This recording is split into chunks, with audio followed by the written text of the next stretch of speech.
నమస్తే, welcome to our channel. నేను సిరి. ఈ రోజుతోనే అయితే రాష్ట్రాలు విడిపోయి 10 సంవత్సరాలు అవుతుంది. అయితే ఇక్కడ హైదరాబాద్ ఉమ్మడి రాజధానిగా అటు ఆంధ్రప్రదేశ్కి ఇటు తెలంగాణకు ఉన్న ఈ 10 సంవత్సరాలు అయితే ఉంది. ఇప్పుడు మరి ఈ రోజు నుంచి మరి ఆంధ్రప్రదేశ్ పరిస్థితి ఏంటి? అక్కడ ఆంధ్రాలో అయితే ఈ రోజుకి కూడా క్యాపిటల్ లేని పరిస్థితి, అంటే రాజధాని లేని పరిస్థితి. మరి ఈ రోజు నుంచి మరి అక్కడ ఎలాంటి పరిస్థితులు ఎదుర్కోబోతున్నారు? ఇంకా అయితే విభజన చట్టంలో ఉన్న ఏదైతే కూడా సమస్యలకి అయితే పరిష్కారం అయితే రాలేదు. మరి దీని మీద మాట్లాడడానికి ఈరోజు మనతో పాటు ఉన్నారు Janasena official spokes person Srinivas గారు. నమస్కారం సార్. నమస్తే అన్న. సార్, ఇప్పుడు చూస్తున్నట్టయితే ఈ రోజుతోనే 10 సంవత్సరాలు రాష్ట్రాలు విడిపోయి, అటు ఆంధ్రప్రదేశ్ కావచ్చు, ఇటు తెలంగాణ కావచ్చు. కానీ ఇన్ని రోజులు ఈ 10 సంవత్సరాలు మాత్రం ఉమ్మడి రాజధానిగా హైదరాబాద్ అయితే ఉంది. మరి ఇప్పటి నుంచి మరి ఆంధ్రప్రదేశ్ రాష్ట్ర రాజధాని ఏది? మరి ఇంకా హైదరాబాద్ని కొనసాగించే అవకాశం ఉందా, లేకపోతే అక్కడ రాజధాని నిర్మించే అవకాశం ఉందా? సరే, ముందుగా తెలంగాణ ప్రజానీకాన్ని అందరికీ కూడా తెలంగాణ రాష్ట్ర ఆవిర్భావ దినోత్సవ శుభాకాంక్షలు జనసేన పార్టీ తరఫున. ఇంకా రెండు తెలుగు రాష్ట్రాలుగా విడిపోయినా కూడా రాష్ట్రాలు విడిపోయినప్పుడు అనేక రకాలైన మాటలు మాట్లాడారు. ఇక్కడ వాళ్ళు అక్కడ వాళ్ళకి ఎక్కడికి గొడవలు అవుతాయి, రకరకాలుగా మాట్లాడి ఎన్నో రకాలుగా చేశారు. రాష్ట్రాలుగా విడిపోయినా కూడా తెలుగు ప్రజల మధ్య ఎక్కడా పొరపచ్చాలు లేవు. హ్యాపీగా అన్నదమ్ములు అందరూ కలిసే ఉన్నారు. అది ప్రజల గొప్పతనం, నాయకుల గొప్పతనం కాదు. నాయకులు ఎప్పుడూ కూడా ఆజ్యం పోసి ఏదో గొడవలు పెట్టాలనే చూస్తారు రెండు రాష్ట్రాల ప్రజల మధ్య రాజకీయం గురించి. సరే, ఇంకా మనం లోతుగా వెళ్తే ఈ 10 సంవత్సరాలు పరిపాలించినటువంటి తెలంగాణ గవర్నమెంట్ ఎవరిది? టీఆర్ఎస్ని బీఆర్ఎస్గా మార్చున్నారు కదా కేసీఆర్ గారు. ఉద్యమం నుంచే బయటకు వచ్చి ఒక పార్టీ స్థాపించుకుని తర్వాత ఏమో అధికారంలోకి వచ్చి 10 సంవత్సరాలు ఆయన పరిపాలించిన తర్వాత ఆయన 10 సంవత్సరాల తర్వాత ఆయన పదవి కోల్పోవాల్సి వచ్చింది. ఆయన సొంత నిర్ణయాలు లేకపోతే స్వయంకృత అపరాధం ఏదో అందాం, మొత్తానికి అతని అయితే అయిపోయింది. రేవంత్ రెడ్డి గారు సీఎం అయ్యారు. బట్ రాష్ట్ర విభజన జరిగినప్పుడు ఆ రోజు చెప్పిన మాటలు ఏంటంటే, ఒక 10 సంవత్సరాల పాటు హైదరాబాద్ ఉమ్మడి రాజధానిగా ఉంటుంది.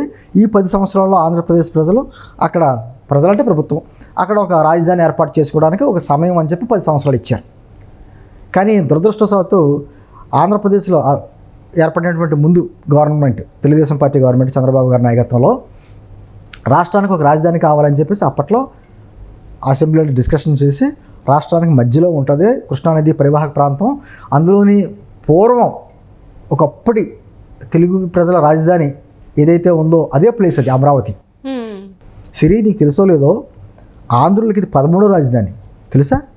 13 రాజధానులు తిరిగారు. అందరూ అనుకుంటారు మద్రాసు, తర్వాత ఏమో కర్నూలు, లేకపోతే తర్వాత హైదరాబాద్ అనుకుంటారు. కానీ చరిత్రలో శాతవాహనం కానించి మొదలు పెడితే ఇలాగే రాజధానులు 13 రాజధానులు. అంటే తెలుగు రాష్ట్రానికి 13వ రాజధాని అవుతుంది ఇప్పుడు. 13 రాజధాని యాక్చువల్గా. అయినా ఇప్పటికైనా మనకు ఆంధ్రప్రదేశ్ ప్రజలకి ఒక శాశ్వత రాజధానిగా ఉంది అమరావతి. ఇంకా విచిత్రం ఏంటంటే మొట్టమొదటి రాజధాని కూడా అదే అమరావతి. రైట్. అక్కడే అమరావతి ప్రాంతంలో శ్రీకాకుళం ఉంది. కృష్ణా జిల్లాలోనే అమరావతి ప్రాంతంలో శ్రీకాకుళం అనే ప్రాంతం ఉంది. అది మొదటి రాజధాని మనకి. అంటే మళ్ళీ తిరిగి మొత్తం ఎక్కడెక్కడో తిరిగి మళ్ళీ ఆంధ్రలో అక్కడికి వచ్చారు. సరే, ఎప్పటికైనా ఒక రాజధాని ఏర్పడుతుందని చెప్పన్నారు. దాదాపు 33,000 ఎకరాల పైనే రైతుల దగ్గర నుంచి సేకరించారు. అంతా బాగుంది. దాదాపు 7,000 కోట్లు 8,000 కోట్లు బిల్డింగ్స్ అన్ని ఆఫీసర్స్ కానీ బిల్డింగ్స్ కట్టారు. కేంద్రం నుంచి కొన్ని సంస్థలు ముందుకు వచ్చినాయి. అంతా బాగుందన్న తరుణంలో మళ్ళీ గవర్నమెంట్ మారడం, వైఎస్ఆర్ కాంగ్రెస్ పార్టీ గవర్నమెంట్ రావడం, జగన్మోహన్ రెడ్డి గారు కూడా ఏం చెప్పారు అప్పట్లో, రాజధాని ప్రాంత ప్రజల మధ్య చిచ్చుపెట్టే ఉద్దేశం మాకు లేదు కాబట్టి అమరావతి రాజధానికి మేము కూడా అంగీకరిస్తున్నాం, మేము కూడా సపోర్ట్ చేస్తున్నాం అన్న మాటలు మాట్లాడి అధికారంలోకి వచ్చిన వెంటనే కూడా తాడేపల్లిలోని బిల్డింగ్ కట్టుకుని మేము వస్తే రాజధాని మార్చేస్తామని చెప్పేసి చెప్పారు. వాస్తవం కాదు, నేను ఇక్కడే కట్టుకున్నాను బిల్డింగు అని ఆయనతో పాటు ఆయనకు సంబంధించిన నాయకులు కూడా చెప్పారు. సరే, గవర్నమెంట్ మారినా రాజధాని అయితే ఏర్పడుతుందని అందరూ అనుకున్న టైంలో మళ్ళీ మాట మార్చి ఒకే రాజధాని కాదు 3 రాజధానులు అని ఉన్నదాన్ని మొత్తం పోగొట్టి అక్కడ ఉన్నటువంటి భవనాలన్నీ తుప్పుపట్టి అన్ని రకాల విధ్వంసం సృష్టించాడు జగన్మోహన్ రెడ్డి. సరే, గతంలో ఉన్నప్పుడు తెలుగుదేశం గవర్నమెంట్ ఉన్నప్పుడు ఇక్కడ తెలంగాణలో ఉన్నటువంటి కేసీఆర్ ప్రభుత్వానికి ఇద్దరి మీద పెద్ద సఖ్యత లేదు కాబట్టి అడుగు ముందుకు పడలేదు అనుకుందాం, విభజన సమస్యల్ని అంటుంది. సరే, ఈ వైఎస్ఆర్ కాంగ్రెస్ పార్టీ వచ్చిన తర్వాత జగన్మోహన్ రెడ్డి గారు కేసీఆర్ గారి దగ్గరికి వచ్చి ముఖ్యమంత్రిగా ప్రమాణ స్వీకారం చేయకముందే కౌగులించుకుని ముద్దులు పెట్టుకుని స్వీట్లు తినిపించుకుని అన్నీ చేసుకున్నారు కదా. ఆయన ప్రమాణ స్వీకారానికి ఈయన కూడా వచ్చాడు కేసీఆర్ గారు. ఒకే వేదిక మీద నుంచి ఇంకా బేషన్లు లేవు, బేషాలు లేవు, రెండు తెలుగు రాష్ట్రాలుగా వేరుపడిగా ఉన్న కలిసి ఉన్నాం, రాయలసీమ సస్యశ్యామలు అవ్వడానికి కూడా నేను కూడా కృషి చేస్తానని కేసీఆర్ గారు మాట్లాడితే ఓహో అని ఆనందించాం. కానీ పరిస్థితి పూర్తి భిన్నం. కనీసం రెండు రాష్ట్రాల మధ్య ఉన్నటువంటి 9th షెడ్యూల్ 10th షెడ్యూల్కి సంబంధించిన ఆస్తుల విభజనలో కేంద్రం నుంచి కొన్ని చేయాలి, అది పక్కన పెట్టండి. రెండు రాష్ట్రాల ముఖ్యమంత్రులు కూర్చొని చేసుకోవాల్సిన విభజన సమస్యలు చాలా ఉన్నాయి. ఒక్కటి కూడా సమస్య పరిష్కారం చేసుకోలేదు. ఒక్క సమస్యనే పరిష్కారం కాలేదు. ఈయన ముఖ్యమంత్రిగా కాకుండా ప్రమాణ స్వీకారం చేయకముందే హైదరాబాద్లో ఉన్న సెక్రటరీ భవనాలను తెలంగాణకి ఇచ్చేశారు, తెలంగాణ గవర్నమెంట్కి. సరే ఇచ్చేసారులే, మనకు రావాల్సింది తీసుకుంటారు కదా అనుకున్నాం. ఏమీ తీసుకోలేదు. ఆ తర్వాత ఏమంటాడు, ఇంకా లాస్ట్ మూమెంట్లో ఇప్పుడు ఇంక పదవి వెళ్ళిపోతున్న టైంలో కొన్ని నెలల ముందు మొదలుపెట్టి మాకు విద్యుత్కి సంబంధించి బకాయిలు రావాలి, 7,000 కోట్లు మాకు ఇవ్వాలని చెప్పేసి కోర్టులకు ఎక్కుతాడు ఈయన.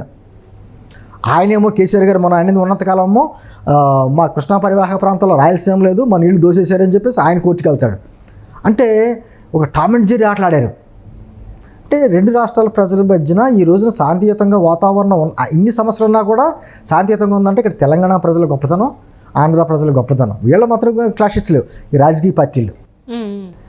పోనీ ఇప్పుడైనా రేవంత్ రెడ్డి గారు ఆ అధికారంలోకి వచ్చారు కాబట్టి ఇక్కడ కూడా వారికి అనుకూలంగా ఉండి పార్టీలు వేరే ఉండొచ్చు, కానీ ఇక్కడ చంద్రబాబు గారి నేతృత్వంలో ఉన్నటువంటి కూటమి ప్రభుత్వం అధికారం రాబోతుంది కాబట్టి ఇప్పటికైనా ఆంధ్రప్రదేశ్లోకి ఒక రాజధానికి అదే అమరావతి డెవలప్ అవుద్ది అనేటువంటి ఆశ అయితే మాకు ఉంది. ఆశ ఉంది కాబట్టే ఈ రోజున నిన్న అర్ధరాత్రి 12 గంటలతో హైదరాబాద్ ఉమ్మడి రాజధానికి అయిపోతున్నా కూడా పెద్దగా స్పందన ఎక్కడా లేదు. ఎందుకంటే ఇప్పటివరకు హైదరాబాద్ని గతంలో అనుకున్నారు తప్ప ఇప్పుడు అంత అటాచ్మెంట్ లేదు. ఇంకా అమరావతి అనేది మనకి రాజధాని ఏర్పడింది కదా అని. కానీ ఆ రోజునే కాంగ్రెస్ చేసిన భారీ తప్పిదనం. ఎప్పుడైనా సరే ఇద్దరు భార్యాభర్తలు విడిపోతున్నా కూడా విడాకులు కావాలంటే కొంత సమయం ఇస్తారు, తర్వాత ఆవిడికి భరణం బతుతెరి చూపిస్తారు, ఆ పిల్లలు ఎక్కడ ఉండాలో నిర్ణయిస్తారు, ఎన్ని చేసి విడాకులు ఇస్తారు తప్ప కోర్టు డైరెక్ట్గా విడాకులు ఇవ్వదు. అటువంటిది రెండు రాష్ట్రాలు విడిపోతున్నప్పుడు రెండు రాష్ట్రాల మధ్య ఉన్నటువంటి సమస్యలు పరిష్కారం చేసి విభజన చేయాలి. విభజన చేయకుండా ఒక విభజన చట్టాన్ని తీసుకొచ్చి అశాస్త్రీయంగా సమస్యలు పరిష్కారం చేయకుండా తాంబూలాలు ఇచ్చేసాం తన్నుకు చావండి అనే రీతికి ఆ రోజున చేసుకుంటూ చేసింది కాంగ్రెస్ గవర్నమెంట్. అందుకనే ఆంధ్రప్రదేశ్లో కాంగ్రెస్ పార్టీ మొత్తం పతనం అయిపోయింది అక్కడ. అదే తప్పిదం ఇక్కడ కూడా చేసింది. పోనీ రాష్ట్రం ఇచ్చినటువంటి కాంగ్రెస్ పార్టీకి పట్టం కట్టారా అంటే కేవలం తెలంగాణ ప్రజలు కేసీఆర్ పోరాటం చేసిన కేసీఆర్కి ఇచ్చారు. తెలంగాణ ప్రజలు తెలివి తక్కువ ఏం కాదు. నేను అంటుంది ఈ రోజు 9th షెడ్యూల్ 10th షెడ్యూల్ సంబంధించిన అనేక సంస్థలు, ఆర్టీసీ సంస్థలు కావచ్చు, లేకపోతే అలానే అనేక సంస్థలు ఇక్కడ ఉన్నాయి. దాదాపు 1,45,000 కోట్ల రూపాయలకు సంబంధించినటువంటి షేరింగ్లు జరగాలి, ఇంకా జరగాల. ఎప్పుడు జరుగుతుంది తెలీదు. ఇంతకుముందు విచిత్రం ఏంటంటే ఒక ఉదాహరణ చెప్తాను, ఎక్కువగా నెలను ఏపీ బ్యావరేజెస్ అని కంపెనీ ఉండేది మొత్తం స్టేట్ ఉమ్మడిగా. ఆ కార్పొరేషన్ పేరు చెప్పి అప్పులు తెచ్చారు అప్పట్లో ఉమ్మడిగా ఉన్నప్పుడు ఉమ్మడి రాష్ట్రంలో. రాష్ట్రం విడిపోయిన తర్వాత ఏమైంది, ఆ అప్పు అంతా ఏపీ మీద పడ్డది. తెలంగాణ గవర్నమెంట్ ఏమో తెలంగాణ బ్యావరేజెస్ అని పెట్టుకుంది, కొత్తగా సంస్థ పెట్టుకుంది. కానీ ఉమ్మడిలో చేసిన అప్పు ఏపీ మీద పడ్డది. విభజన కూడా ఎలా చేశారు, ఆస్తులేమో ప్రాంతాల ప్రకారం చేశారు, అప్పులేమో జనాభా పరంగా చేశారు. దాంతో అప్పులు ఎక్కువ ఎక్కడికి వెళ్ళినాయి, ఆన్లైన్. ఆస్తులు ఎవరికి వచ్చినాయి, తెలంగాణకు వచ్చినాయి. నేను అంటుంది ఏదైనా రెండు రాష్ట్ర ప్రజలు సఖ్యతగా ఉన్నప్పుడు విభజన సమస్యలు కొంచెం ఎక్కువ తక్కువ అవ్వచ్చు. తెలుగు ప్రజలమే కదా, మనమేం తోటివరమే బయట వాళ్ళేం కాదు కదా. కాస్త ఎక్కువ తెలంగాణ ప్రజలు లబ్ధి పొందొచ్చు, లేకపోతే కాస్త ఎక్కువ ఆంధ్ర ప్రజలు లబ్ధి పొందొచ్చు. కానీ సమస్యల పరిష్కారం కాకుండా ఈనాటికి 10 ఏళ్ళైన తర్వాత అలాగే ఉన్నాయంటే విభజన సమస్యలు సిగ్గుచేటు. ఒక పక్కన ఆంధ్రప్రదేశ్లో అక్కడ ఉన్నటువంటి ప్రభుత్వ వైఎస్ఆర్ కాంగ్రెస్ ప్రభుత్వం కనీసం రాజధాని ఏమో ఈ రోజున అమరావతిని అలా కంటిన్యూ చేస్తుంటే దాదాపు 1,00,000 కోట్ల పైన ఆదాయం వచ్చేది. మంచి ఆదాయం వచ్చి ఒక్క రైతు కూడా కేసు పెట్టాల మా భూములు తీసుకున్నారని చెప్పేసి అని. మా ప్రాంతం డెవలప్ అవుతుందని చెప్పి అందరూ భూములు ఇచ్చారు. అటువంటి దాన్ని సర్వనాశనం చేసి అక్కడున్న పెట్టిన పెట్టుబడి అంతా నాశనం చేసి 3 రాజధానులు అని చెప్పేసి 5 ఏళ్ళు గడిపి రాజధాని లేని రాష్ట్రంగా గడిపి ఈ రోజునేమో 3 రాజధాని కాలం గడిపాడు జగన్మోహన్ రెడ్డి. ఇంకా ఆశాభావంతో మాకు సరే అక్కడ గవర్నమెంట్ మారబోతుంది కాబట్టి అక్కడ కూటమి గవర్నమెంట్ రాబోతుంది కాబట్టి ఎప్పటికైనా రెండు తెలుగు రాష్ట్రాల మధ్య రేవంత్ రెడ్డి గారు కూడా సమస్యల పరిష్కారానికి మేము కూడా సానుకూలంగా ఉంటామని చెప్పాడు. కాబట్టి ఖచ్చితంగా రెండు ప్రభుత్వాలు కూడా కలిసికట్టుగా కూర్చుని ఇమీడియట్గా రెండు రాష్ట్ర ప్రభుత్వాల మధ్య ఉన్నటువంటి ఈ సమస్యలన్నీ పరిష్కరించుకుంటారని ఆశాభావం అయితే మాకుంది. ఏం జరుగుతుందో వేచి చూడాలి.